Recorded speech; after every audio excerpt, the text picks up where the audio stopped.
this open, knowing that if they leave the clockwork on the table, probably going to get taken up by Alliance. Alliance have taken the Jakiro off the table themselves. That was a staple for IG. We'll see whether IG go back to that Boboka Riki that was reasonably effective, I felt, in the first game, especially at providing vision. It really, that Obs ward on the Radiant high ground near the Ancients, which Boboka got up, was an MVP for a couple of big fights for them.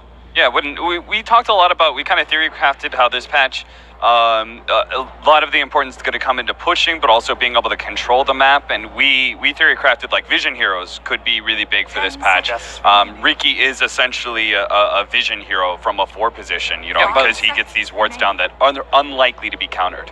Well, what about Treant? We saw in the previous game as well, it was not banned, it was not picked. Super weird. I mean, largely it's been left on the table in a number of drafts today, despite really, I felt, winning a game against Alliance. And there, IG had to know that was coming. They took their time and thought over their first 2 picks, had to know that if they left the clockwork in the pool, that was going to be the second pick of Alliance.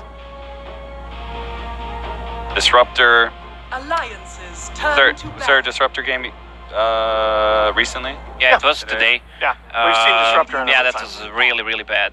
It was easy to forget that there was a Disruptor. Yeah, I was just looking for a stat for me to trash on Disruptor again. 25% win rate, I think, so far. Yeah, it's not been the best. I don't know. I think it's still a pretty good hero. The big problem is it's weak in lane, and of course we've seen a lot of emphasis on the laning phase. And it used to be in the last patch, because sieging high ground was naturally more difficult.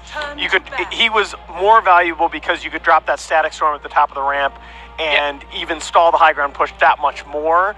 Now that pushing high ground is a little easier, he's not as strong defensively. He's becomes more strictly a play from ahead type of support. Yeah, but in the game with Faceless, they had Disruptor, and that was their only, let's say, disable. Yeah.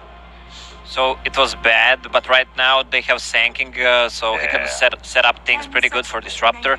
Also, he can glimpse back Clockwork once he goes in. So seems like a good Disruptor game to me. Yeah, I really like Sanking with Disruptor. That is the one thing that gives me a bit of hope for IG's choice here. I think you want a solid initiator, forward-thinking hero, very offensive. You don't want to have that glimpse as initiation, just setting it up.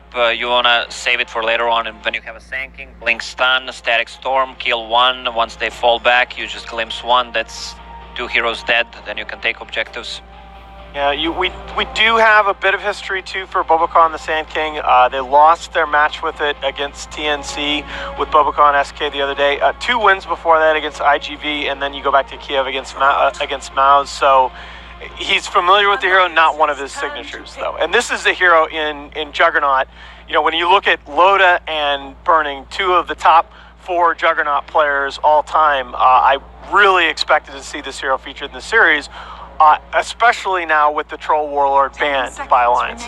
Yeah, I think when you're in this position, you still want to it's not even disguise. I think you want to keep open where your Sand King fits into your draft. So you had to pick up one of